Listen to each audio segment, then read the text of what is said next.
Welcome back to Outdoors with the Morgans. It is another banger of a day here in Pennsylvania. Absolutely beautiful. Feels like fall. And that's what I'm going to start calling really nice days. Banger of a days. I don't know why, but I just like it.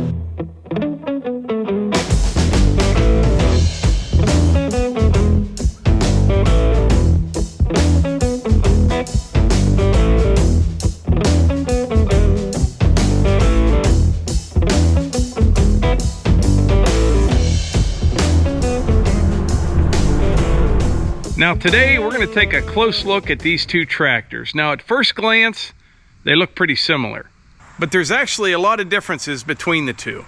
So last week we did a sort of an introduction video on the new LX4020, and at that time I said before the LX3310 leaves, we'll do a comparison video between the two, showing all the upgrades on the new LX versus the old LX.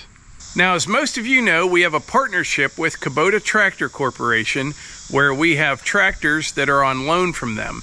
And just to be fully transparent, like the excavator and the skid loader, those are ours. We purchased them just like anybody else would, but the tractors are on loan. And when this started, we had a BX23S and an MX5400. And we ran them for about 2 years.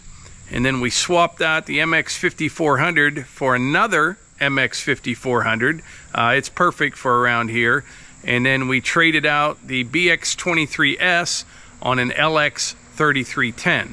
That's the LX3310. Now we just got that one last fall, and it is being swapped out with the LX4020. And like I said, these look pretty similar, but there's a lot of major differences between these two tractors, and we're going to go over them today. I know what some of the differences are, and for the differences that I'm not aware of, we're going to have a few visitors stop by today to go over both of these tractors. Let's do some introductions here. I'm Keith Darding. I'm with Kubota Tractor Corporation, local regional sales manager. How long you been with Kubota? I've been with Kubota now just over 5 years. 5 years. And some of the guys may have seen you before, maybe. Maybe, yeah. Sean Hugo, M&R Equipment, sales guy. Sales guy. How long you been selling tractors? Almost 10 years now. Almost 10 years. Yeah. Before we get into the 4020, I had a couple questions. Out of the, let's say, L series, what do you think is the most popular L series tractor? I would say two models. One is the L2502 and the other would be the L3902. Okay.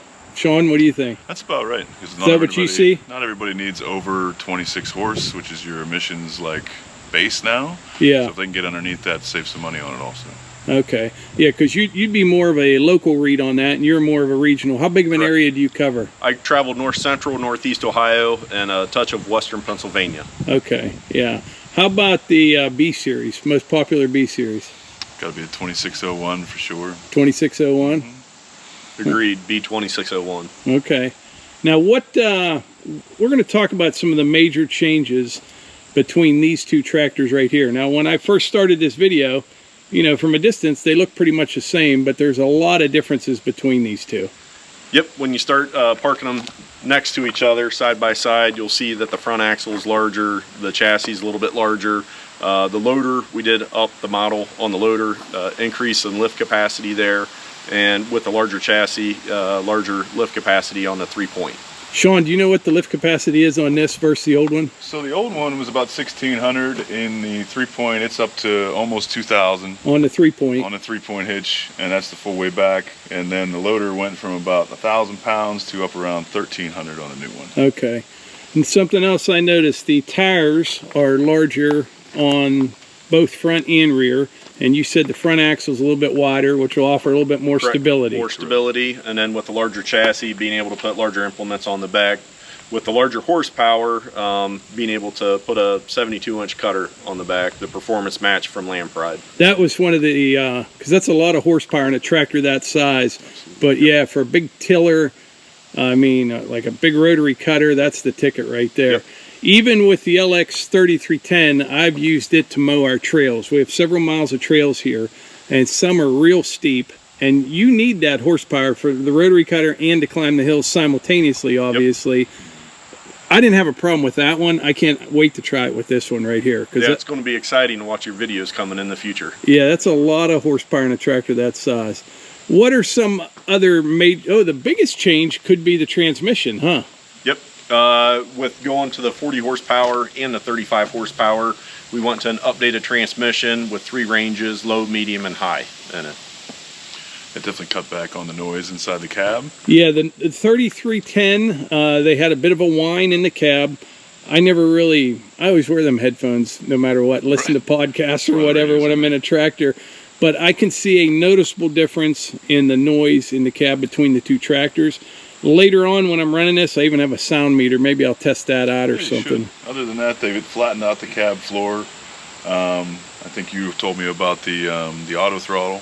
Yeah, the auto throttle, really nice feature. Really nice feature. Doing the AB function on the auto throttle is big, and then the independent PTO, being able to smooth start up on your implements and smooth shutdown on the implements on the rear. So we have just rattled off probably 8 or 10 different upgrades to this one. I was really surprised they came out with a new one that quick. And then to see all the stuff that they kind of fixed that you didn't even really know, not so much was wrong with it, but could use updated, like even just a little bit more power. Yeah, they definitely fit. They just made it better. Yep. Yeah. All right, here's a look at the front of both tractors. I mentioned in the introduction video on this tractor, so when it's all said and done, I will probably have a tractor just like this right here. But what type of customer buys an LX? So here in Western PA, we have a lot of different weather. So you go from super hot in the summer to super cold in the winter. So having the cab is number one. And usually around here, people have a little bit more space than residential. So you got your 2 to 20 acre people that need a little bit more than even the BX. So something that's controlled for climate. But something that can handle a large area. Yeah, and like plowing long driveways, and we don't have huge, vast areas of farmland around here. Correct. But you're right. There's a lot of people with 5-acre parcels and things like that. Property management is what you're looking for. Anything from snow removal to trees to a manicured lawn. And probably this would be a nice size for horse people as well, wouldn't it? Absolutely. Absolutely. Keep the dust off you as well. Yeah, I never. Till a couple years ago, I didn't think I had a need for a cab until I had a cab machine, and I will never go back. I tell the story. I'll be over brush hogging on the other hill, and like you can come back and go out to dinner. You know what I mean? It, like yeah. Years before, you're stung with bees and you're filthy, dirty, and sweaty, and it makes a world of difference. It's funny you brought that up because the need for this cab is I had a customer come in who's allergic to bees, and he had a bigger property, and in order to keep his property, upkeep it. He bought a cab unit so he just wouldn't get stung by bees all the time. So there's a need for everybody. Worth every penny if you're allergic to bees. Very happy. Yeah, that's a nice machine though. I do. I like that's one advantage Kubota has though, is with Land Pride, where they can, what do? They match. The performance matched implements for the 3-point, and also when you start looking at the front end loader and backhoes, those items are engineered internally and manufactured by Kubota as well. Yeah, so they're going to perform well, and you're not going to rip anything apart that, yeah. Yep, yeah, you should. Not going to extend the machine what it should be doing. Right, yeah. Well, guys, I appreciate you coming down today. I do. It was fun, man. I didn't know everything that you told me, to tell you the truth. I thought I had it figured out exactly everything that they changed, but you told me a few things that I did not know. I had to get a couple that you didn't know. Yeah, yeah. But yeah, appreciate it. Look forward to putting some hours on it. Sean was just telling me one last thing, that quick hitch. You say you can use that on the MX as well. So they had a 10 and a 15, and now they made it a 16. QH16 that could be used on anything 1 to 2 category. So your LXs and your MXs both can use the same one. Got it. All right. Well, it was nice meeting you. Thank you very much. Nice seeing you again, and I appreciate you guys coming down. Absolutely. Thank you. Have a great day. All right, so Keith and Sean, they left earlier today. Now this evening, we're going to do a couple tests. One in particular, they say the new transmission in the LX4020 is quieter than the LX3310. Well, we're going to find out right now. All right, first the LX3310. We're going to bump this up to about, let's go to about 2,200 RPMs.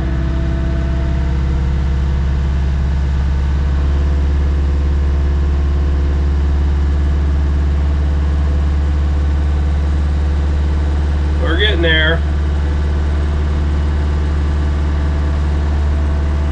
Close enough. Now just sitting in the cab we are at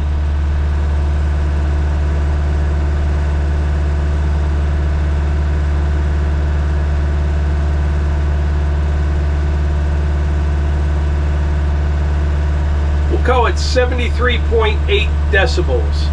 Now we are in low range. Let's see where we're at when we start moving.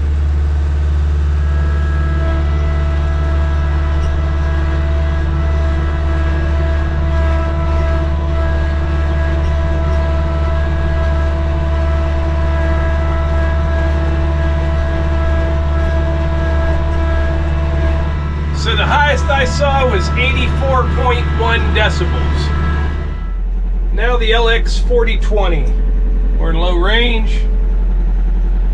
Now this has auto throttle, so when I step on the pedal, I'll try to keep it below 2200 RPMs.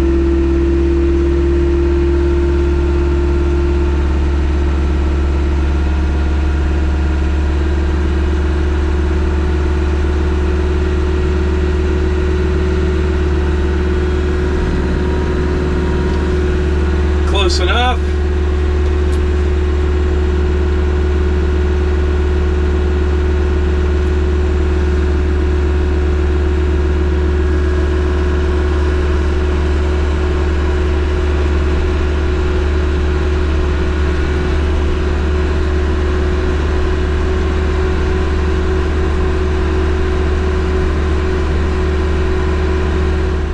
So I would say the LX4020 is about 5, maybe 6 decibels quieter, but more importantly, you don't have that whine that you do on the LX3310. Neither of them would really bother me anyway. I always wear the 3M Bluetooth headphones, but the new one is definitely quieter, and the transmission in this one just doesn't whine like the LX3310. They were kind of known for that. So I think the new transmission is a pretty nice upgrade.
we're up here at the old apple orchard now, and before we talk about that tractor, this is the perfect opportunity to give a great example of something that I was talking about the other day in a video. So if you're new to the channel, we call this the old apple orchard, even though there's no apple trees left. It's just one of those things, you know, because when I was a kid, this was an apple orchard. This is actually on my mom's property here.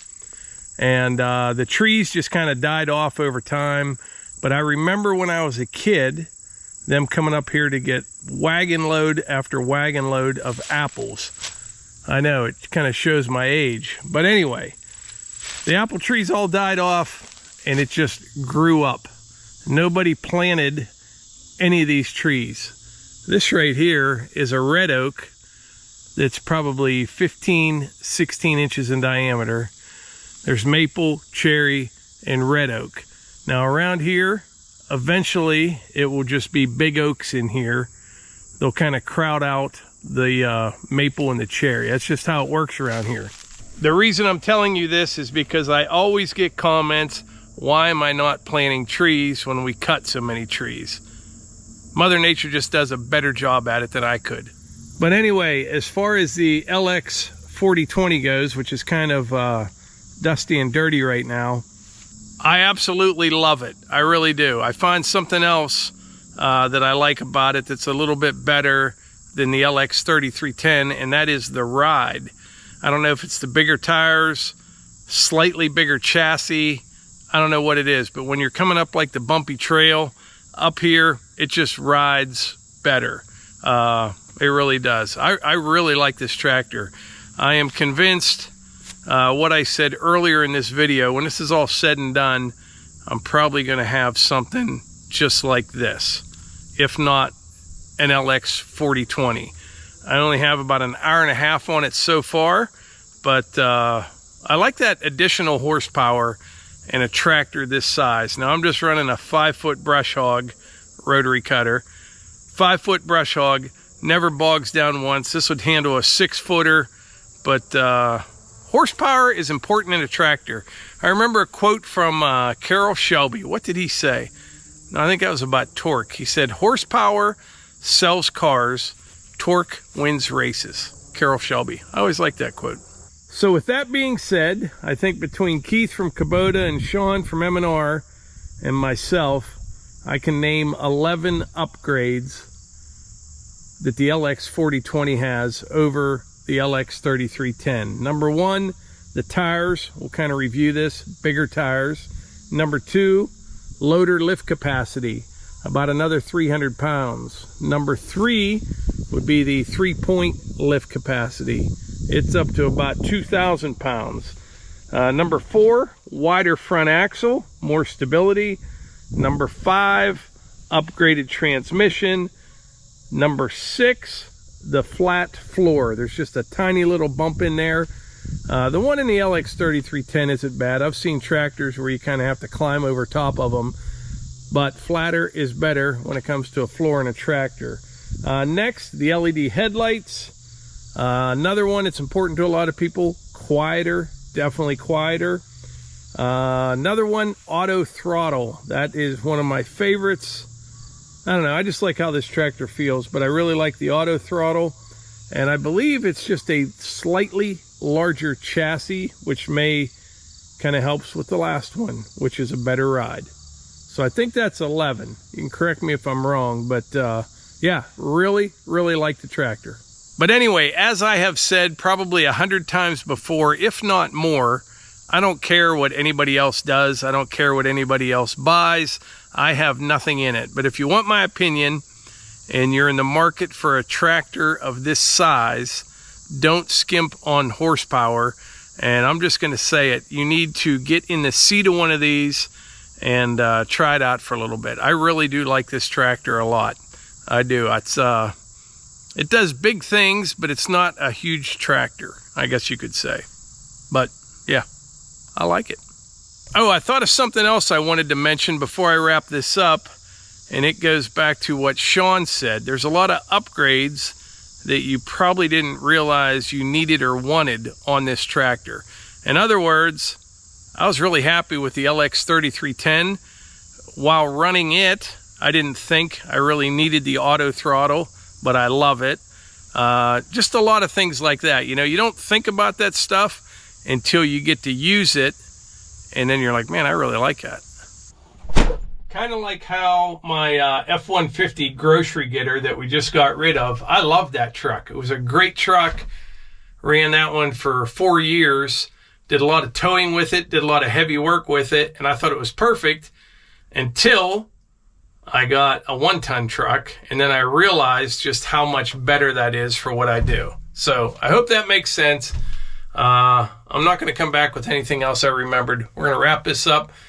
Catch you on the next one.